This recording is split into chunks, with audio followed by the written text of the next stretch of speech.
Well, good morning, everybody, and welcome to this lightning talk on delivering the quantum future with AWS. My name is Michael Brett. I lead our go-to-market strategy team for quantum computing here at AWS, part of our worldwide specialist group, and I do nothing but quantum computing all day, every day. That's my job. And I'll be joined on stage a little later by my colleague Anna Sarnak. Anna leads our startups program around cybersecurity, and she'll be talking to you a little bit more about what some of the cyber startups are doing to embrace quantum computing and post-quantum crypto technologies as they build on top here. So we wanted to share with you a little bit today. This is a lightning talk. It's going to be really quick, really high level, a quick introduction to what we're doing in quantum technologies at AWS, and then give you a couple of concrete examples where startups are getting really engaged in this program as well. We're delighted to have so many people. Apparently this is the biggest session they've had at this Lightning Talk Theatre all week, so thank you very much for coming and being a part of this. So quantum technologies is really exciting. This is an emerging technology. There's a lot of potential future benefits that could come from this. It's still very, very early days, but what we're excited about are some of the applications that it could unlock for our customers as they build. In particular, quantum computers are really good at simulating quantum physics. So you use a quantum computer to simulate quantum physics, and that leads to applications in physics and chemistry around like drug discovery, materials design, all of those kinds of things where like molecules come together. Being able to simulate that technology on a quantum computer is really exciting for our customers at that level. Also in cryptography, quantum computers could, once we have really, really, really big quantum computers, pose a potential threat to future encryption standards. And so we need to start thinking about how we adopt new standards that are safe against the future potential threat of a quantum computer.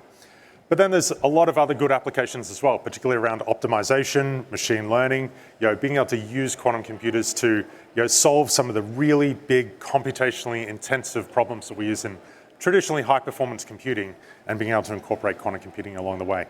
So that's the future potential space. This is what customers are excited about. This is what we want to help you build on AWS. But let me share a little bit about what we're doing specifically today and what we're investing in. So we work in 4 different areas of quantum technologies at AWS. First of all, we have a service called Amazon Braket. Braket is just like any other service on AWS. Think EC2 for classical compute, Braket for quantum compute. It's a generally available service. We launched it 5 years ago at reInvent. If you can imagine, so we've had quantum computers in the cloud for over 5 years now. I'll talk a bit more about exactly what we're doing. We've also got a team called the Advanced Solutions Lab. This is a professional services team of AWS who specialize in quantum algorithms. This is the team that you could engage with to do joint R&D together, investigate a particular problem or an opportunity that you're looking at with quantum computing. This is the team that will help you out. The third is the AWS Center for Quantum Computing. This is where we build our own hardware. So AWS is investing in building its own quantum computers. You can the overall lineup of compute that we build ourselves. So Graviton, Inferentia, Trainium, quantum computers coming along the line as well.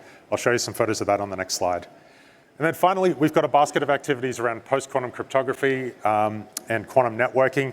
Anna's going to talk a lot more about how startups are getting engaged with that over time. But of course, AWS is investing in security and cryptography so that we can help you protect your assets against a future potential threat from a quantum computer as well. Here's a quick look at the AWS Center for Quantum Computing. This is our facility where we build quantum computers. It's on campus at Caltech in Pasadena in California. This is an AWS building. Everyone that works there is an AWS employee. We share some faculty and resources with the university, but it's an effort to build quantum computing hardware. The particular approach that we've taken is around superconducting qubits. There are many ways to build a quantum computer, roughly 5 or 6 different ways that you could build an architecture for a quantum computer. The one we've selected is based on superconducting qubits, which is a reasonably common one at this point. Many other companies are looking at this technology. The particular approach that we've taken is to look at building error correction technologies directly into the chip itself.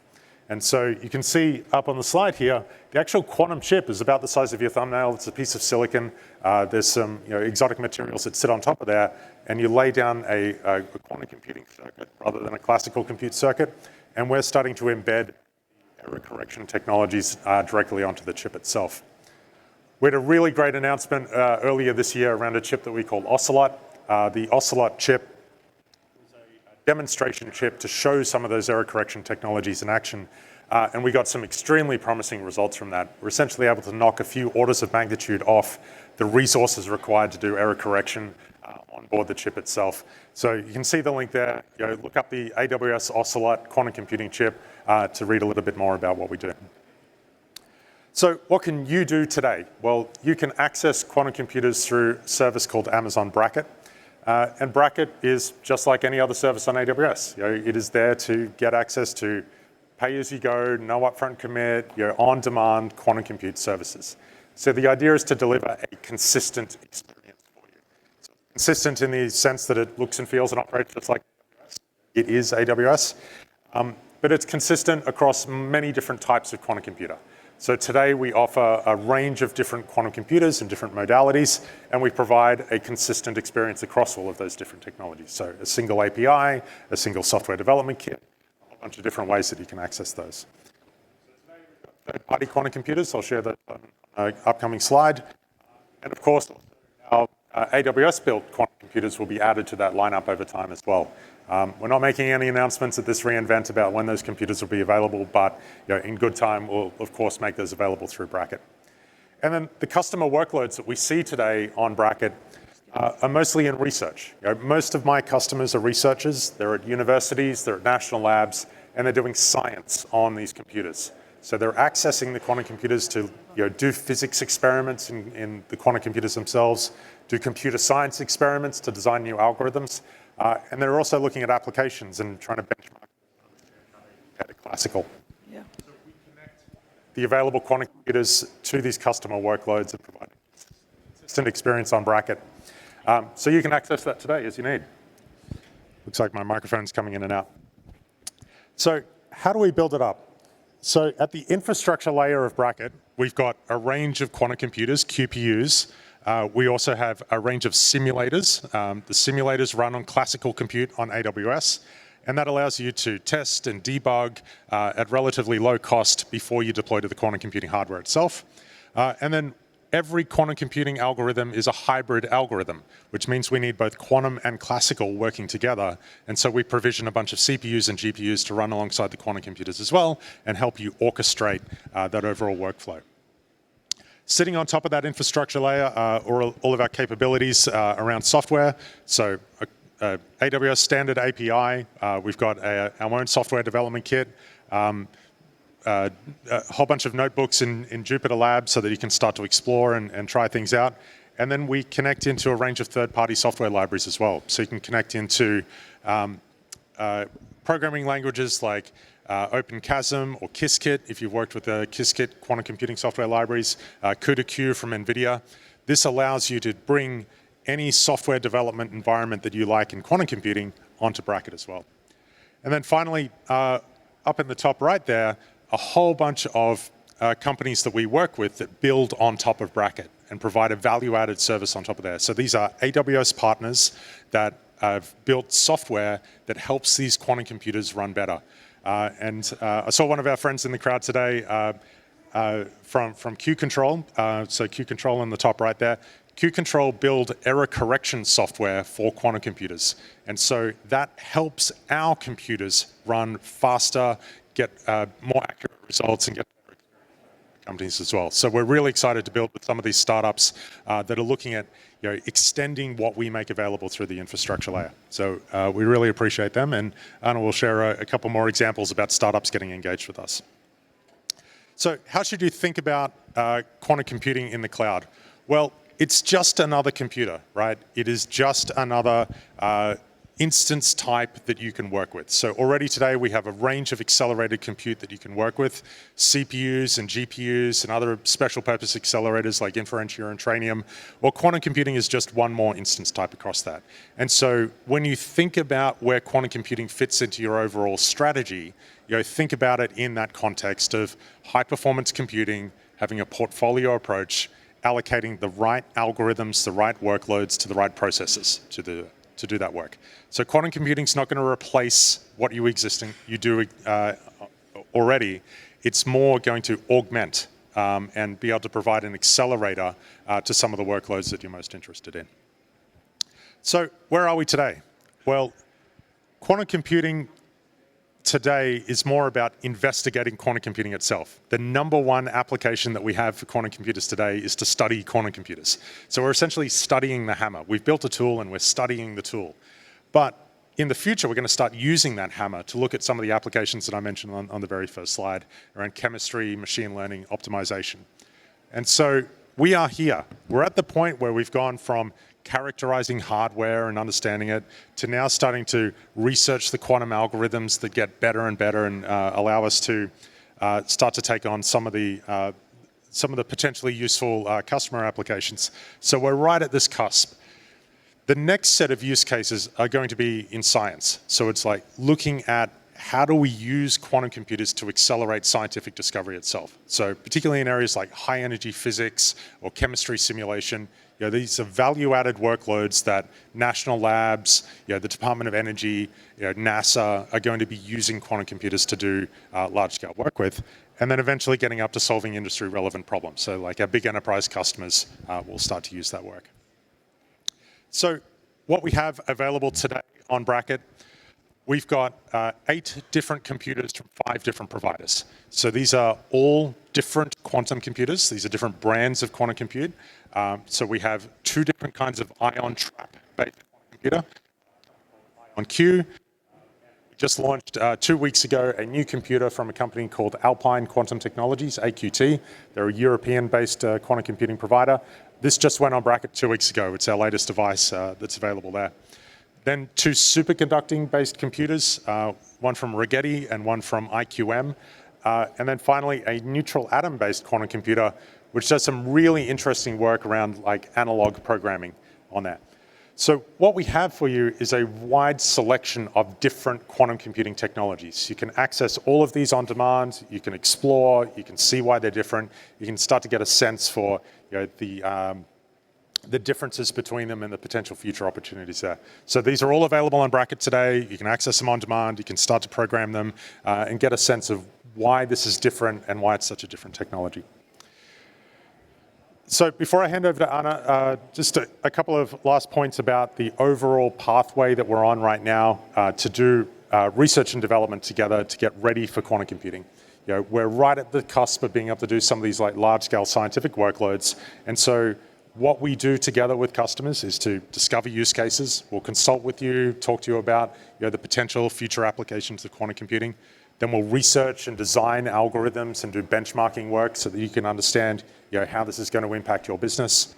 Then we've got to push the boundaries. We've got to make these computers go faster and faster, make the algorithms more efficient, integrate it in with our classical high-performance compute, and then lay that groundwork together so that you've got the IP, you've got the supply chain, you've got the workforce in place that can start to adopt this technology over time. So I'm going to hand over to Anna now, who's going to share a little bit more with you about how startups are getting engaged with AWS generally, and then share a couple of stories specifically about how quantum security companies are starting to make use of this technology. So over to you, Anna. All right.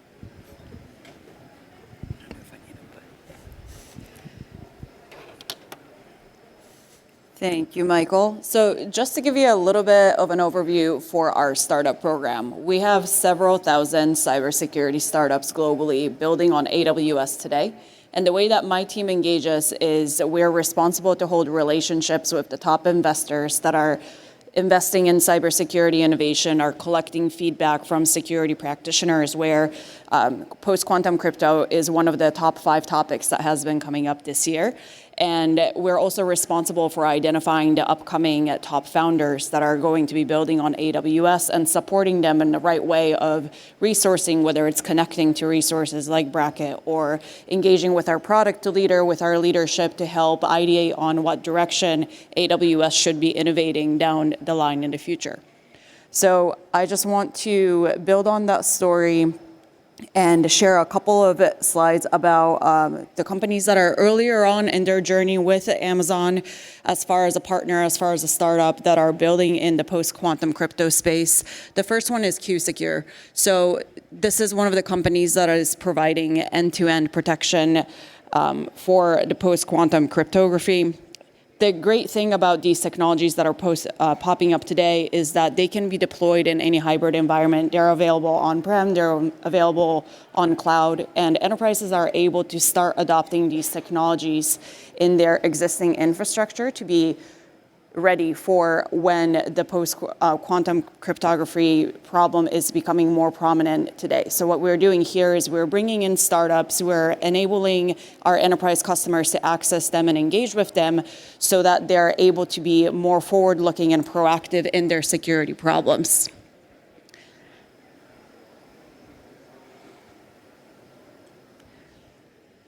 And the second example here is Potero. So this is another company that is helping to develop that post-quantum cryptography technology that is going to help address the steal now, decrypt later risk. It's going to help develop that zero trust architecture for endpoints as we're trying to think about how do we embed the future security technology as quantum computers become more and more prominent in the technology that it's embedding and new cybersecurity threats are emerging. And again, the best part is that it can be deployed across the existing environments today, right? So these startups are thinking about how can this technology be ready for the existing infrastructure as we also continue to think about the problems that are developing down the line. So these are just some of the two examples that are early on, but this is really folding into, like Michael said, with a lot of the third parties that we work with, right? We work a lot with, for example, NVIDIA as well. I run a cybersecurity accelerator for startups where as we think about how do we develop more and more useful technology and prominent required technology for enterprise customers and partner with innovators and startups like many of you in the room likely are today, these are the type of companies that we're helping to support and helping to surface within the enterprise so that we can continue to solve the problems of the future.